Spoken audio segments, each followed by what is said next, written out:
Bien, bonjour à tous et bienvenue dans ce grand 1 sur le chapitre 9 en seconde qui va consister à décrire les mouvements.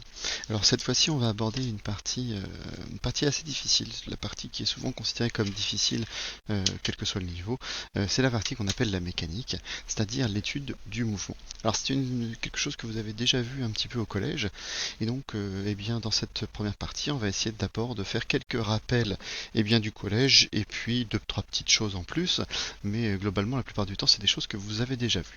Alors donc on va dans cette partie mécanique décrire les mouvements, et il faut toujours faire des choses avant d'étudier les mouvements.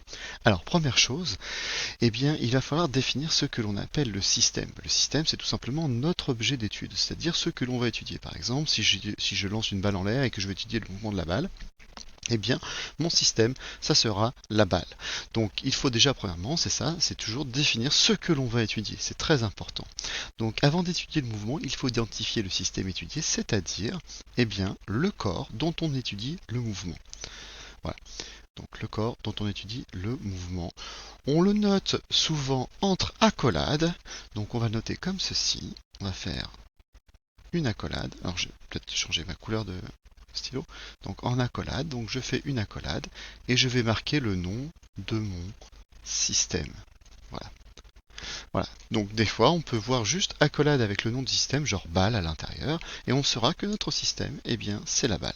Alors, étudier le mouvement des objets, parfois, ça peut être un petit peu compliqué. Alors, j'ai une animation ici, je vais vous la montrer. Donc ici, on imagine que l'on jette un marteau.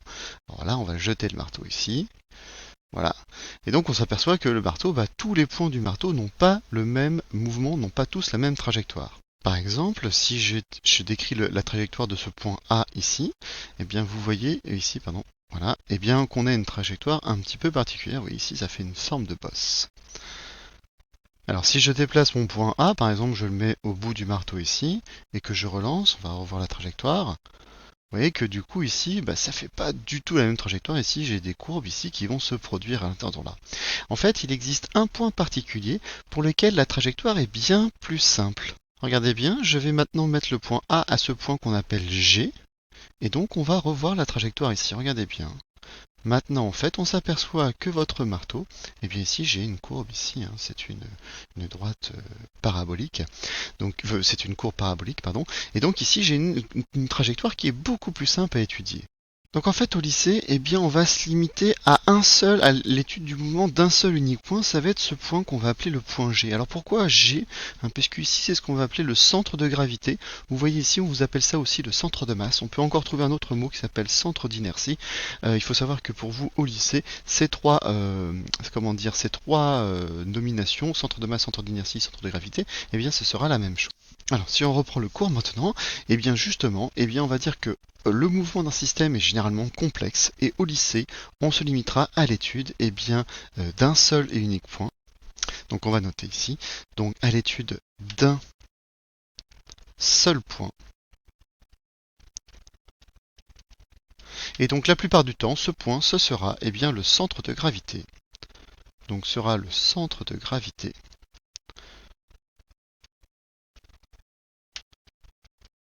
noté G majuscule. Voilà, donc on peut aussi appeler ça centre de masse ou centre d'inertie.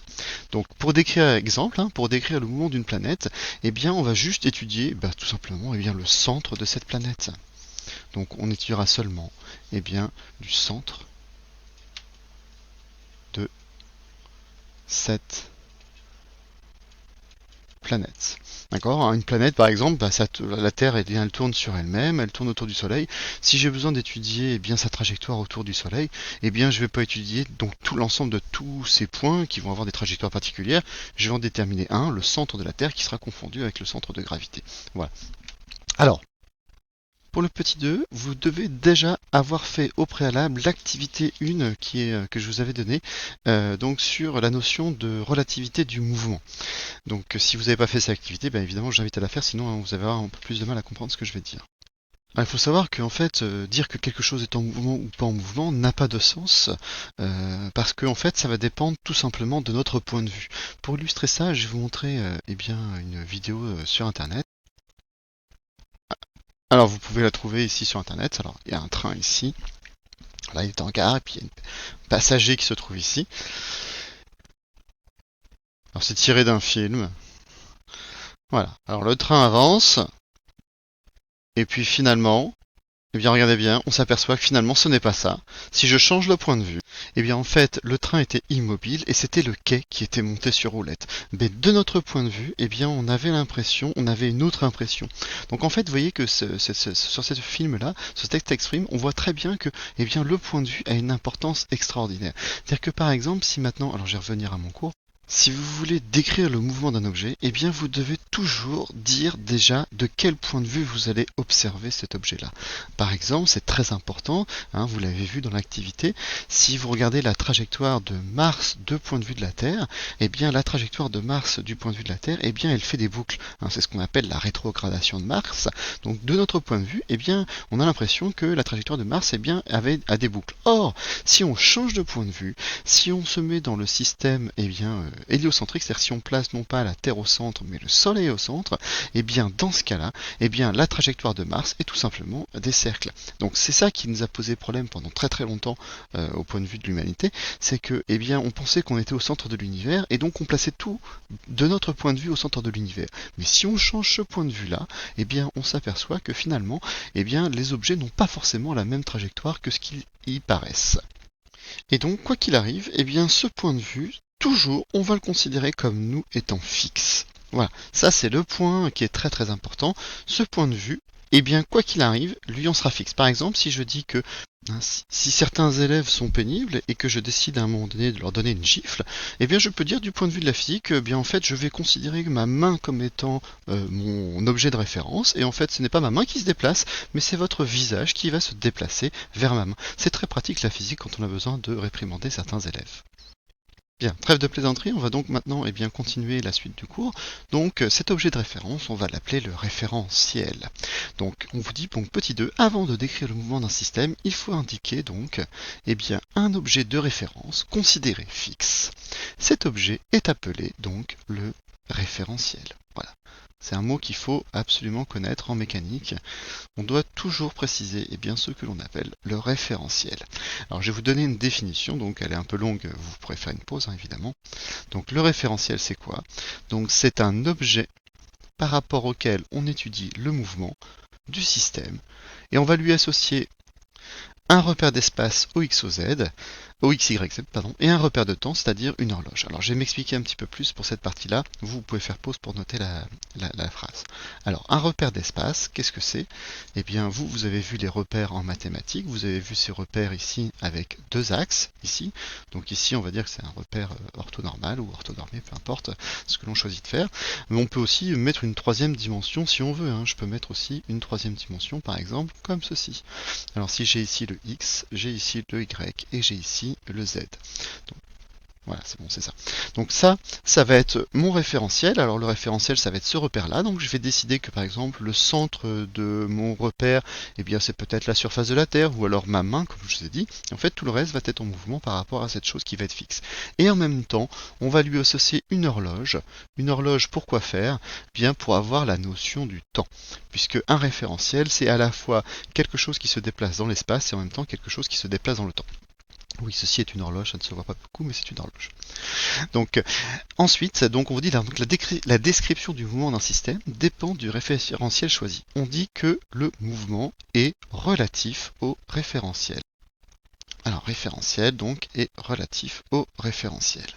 Alors, je peux choisir, voilà, on va noter ça. Donc je peux choisir n'importe quel référentiel. Je peux choisir de prendre un référentiel basé sur la Terre, sur Mars, sur ma main, n'importe où je peux choisir. Par contre, il en existe quand même 3 qui sont connus et qu'il va falloir connaître parce qu'on va les étudier très régulièrement.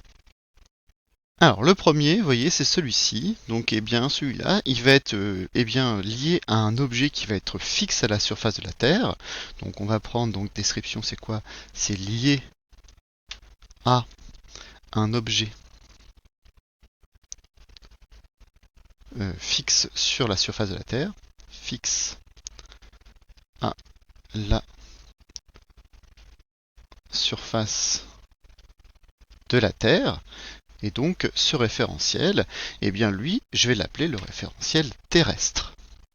Donc quand je parlerai du référentiel terrestre, ça voudra dire qu'en gros, c'est le référentiel comme tous les jours. On va considérer que le sol est fixe. Voilà, on va dire que le sol ne bouge pas. Voilà, on va dire que ça va être notre point de vue. Alors ça, ça va être très utile pour étudier tous les mouvements à la surface de la Terre. Le mouvement d'une voiture, le mouvement d'une balle, le mouvement d'une fusée qui va décoller sur la planète Terre, etc. Pas dans l'espace, mais au moment où elle décolle. Donc ici, c'est utile pour décrire les mouvements à la surface de la Terre. Pardon. Surface de la Terre. Voilà.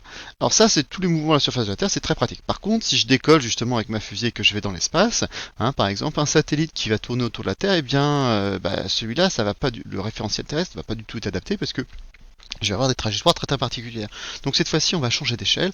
On va prendre notre repère qui va avoir pour centre le centre de la Terre. Donc celui qui est lié au centre de la Terre, donc lié au centre de la Terre, on va l'appeler comment?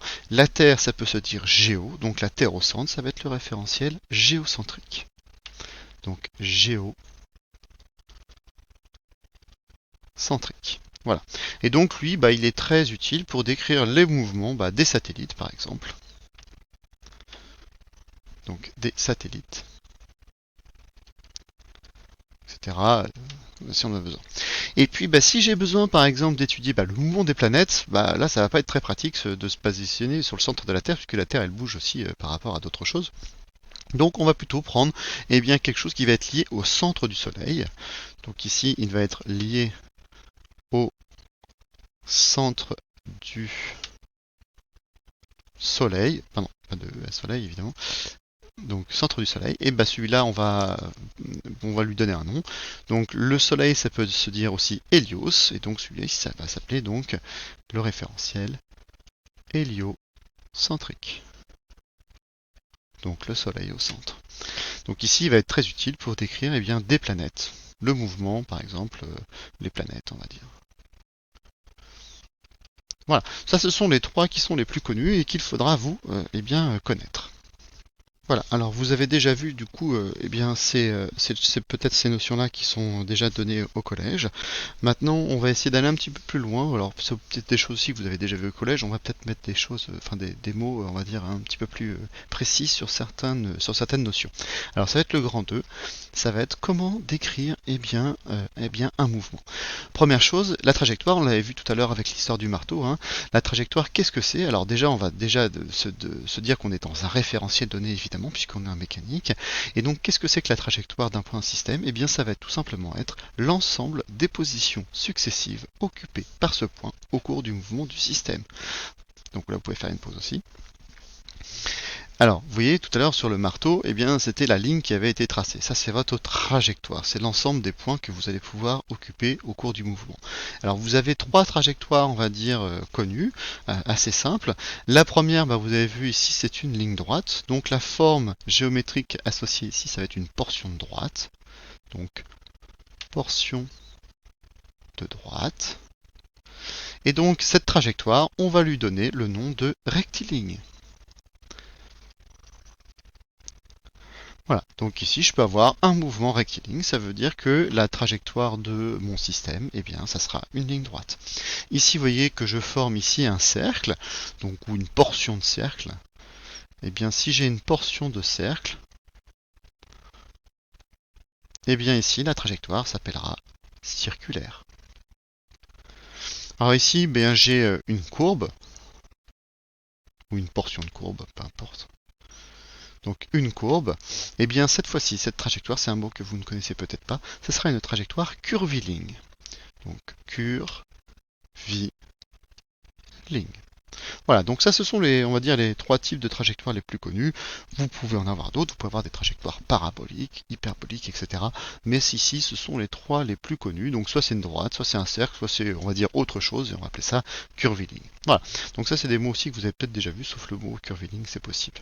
Et dernière chose pour ce cours ici, ça va être de donner l'évolution de la vitesse.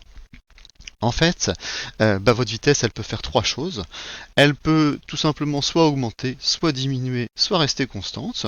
Alors, si la vitesse augmente, vous voyez, il y a trois petits points. Donc, si la vitesse, trois petits points, augmente, eh bien, on va dire que le mouvement, lui, il va être accéléré. Si vous accélérez, si vous augmentez votre vitesse, vous allez accélérer. Donc, accélérer. Si elle diminue, eh bien, vous allez ralentir. Donc, ça va être un mouvement ralenti ou décéléré. On peut dire les deux. Donc, décélérer ou ralenti. Voilà, donc ça c'est une des possibilités, soit vous accélérez, soit vous ralentissez. Ou alors elle reste constante, et dans ce cas-là, on parlera de mouvement uniforme. Enfin, de vitesse, pardon, uniforme. Donc c'est-à-dire que si j'ai besoin de décrire uniforme, c'est pas très bien écrit, je vais réécrire un peu mieux. Donc si vous avez besoin de décrire un mouvement, eh bien il faudra, ce sera les questions, quel est le type de mouvement vous avez? Eh bien il faudra préciser deux choses. Premièrement, il faudra préciser le type de trajectoire, donc soit rectiligne, soit circulaire, soit curviligne. Et deuxièmement, si le mouvement est accéléré, ralenti ou uniforme.